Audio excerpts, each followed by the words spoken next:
총을 잘 쏘던데. 죽이고 싶은 사람이 있어서 쏘다 보니까.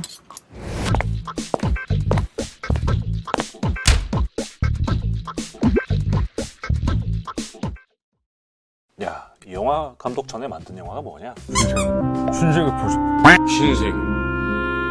신세계 프로젝트. 아, 이거 준비하셨구나. 박훈정 감독이 넷플릭스로 들어왔습니다. 오늘의 영화 낙원의 밤입니다. 오늘 처음부터 힘들다. 박훈정 감독님이 신세계 이후로 그렇게 좋은 반응은 아니었었지 않아요?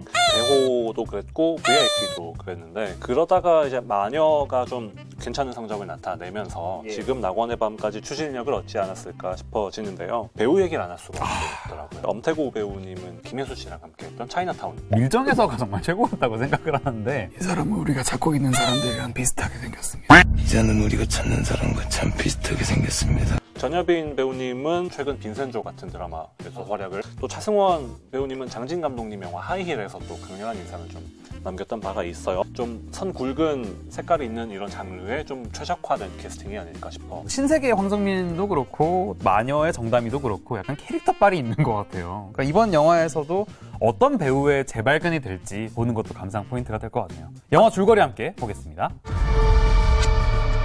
네가 우리 다 살린 거다. 대체 무슨 사고를 얼마나 치셨을까? 기다려. 얼마 안 걸려.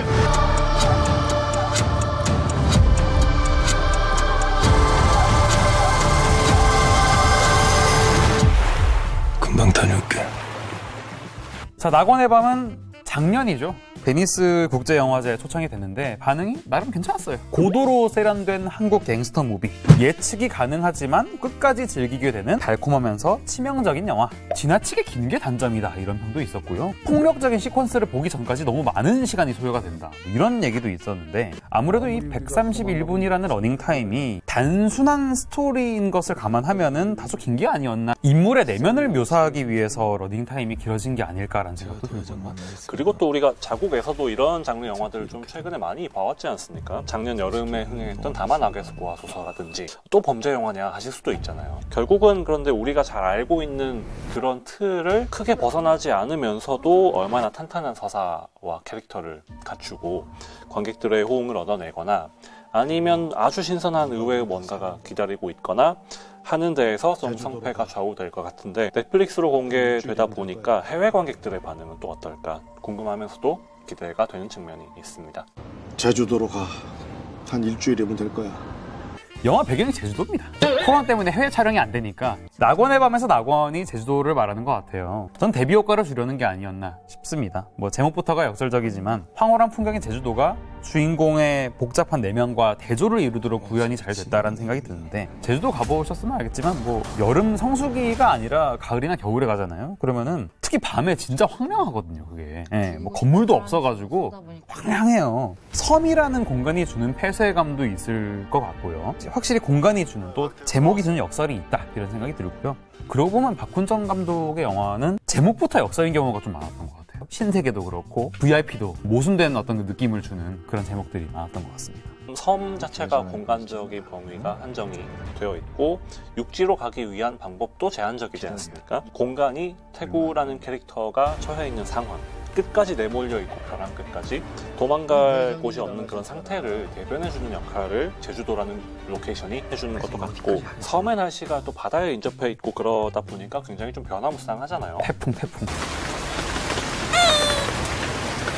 같은 제주 하늘이나 제주 바다도 그 날씨에 따라서 굉장히 어둡고 이제 우중충해 보일 수도 있고 아주 아름다운 휴양지처럼 보일 수가 있죠. 저 한 달 전에 갔다 왔거든요. 계속 비가 와. 이러면 완전히 나가린데. 섬은 그 점이 좀 더 드라마틱하게 표현이 될 수 있으니까 공간 자체도 인터뷰에서 감독님이 얘기를 한 것처럼 어쩌면 영화의 제3의 주인공이나 다름없게 되는 거죠. 근데 이랬는데 알고 보니까 제주 도청에서 포항하는 엄태구 씨가 연돈에서 식사하고 텐트 치고 기다렸다가 레드향 밭에서 액션을 하고 막 이러면 참 곤란합니다.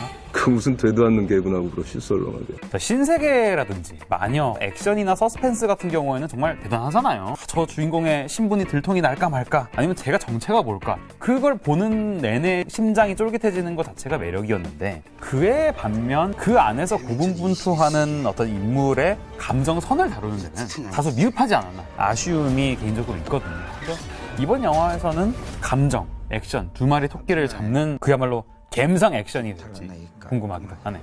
그 줄거리도 약간 국내랑 해외가 살짝 다르게 써 있더라고요.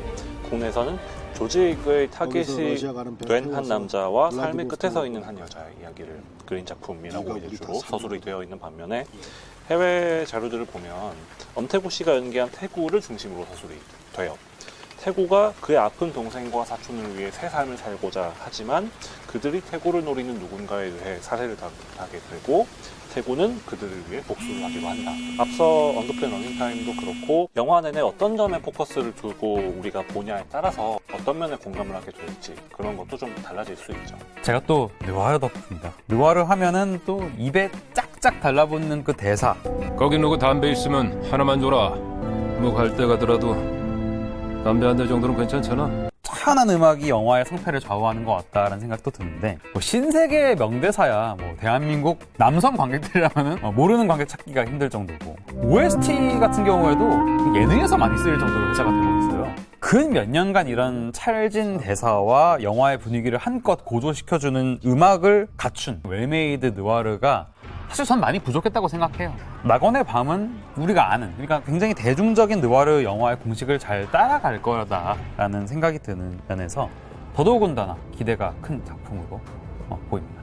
느와르 영화가 굉장히 상업적이고 대중적인 영화인 동시에 굉장히 또 남성적인 장르라는 측면도 있지 않습니까? 전여빈 씨가 연기한 재현이라는 캐릭터가 어떤 역할을 할지가 영화에서 정말 중요하지 않을까. 그러니까 자칫하다가는 좀 도구적으로 소모되고 마는 또 하나의 여성 캐릭터가 될 수도 있고, 아주 또 중요한 역할을 서사적으로 담당을 하고, 캐릭터 조형 자체가 입체적으로 아주 잘 만들어진 캐릭터일 수도 있죠. 그러니까 어느 쪽이 되느냐인데, 저는 그래서 좀 우리가 익숙하게 봐왔던 공식들을 약간은 좀 탈피할 수 있는 면도 보여주면 좋겠다 싶기도 해요. 자, 오늘 영화 낙원의 밤 가지고 popcorn 가게기 해보겠습니다. 밤 시리즈의 징크스를 깨는 박훈정의 밤을 보여주길 바랍니다. 기억의 밤, 7년의 밤, 이거 뭐의 밤 하면 안 돼요, 이게. 이 징크스를 박훈정 감독이 시원하게 깰 수 있었으면 하는 바람이 있습니다. 넷플릭스에 또 한번 비상을 들어오겠습니다. 제주 기상일보인가요? 가장 죽기 좋은 날씨다. 요즘 이런 거 아주 연습. 네, 저 다음에는 이거 갖고만 하려고요. 이제 진짜 이 세상에 아무도 없다. 마찬가지야.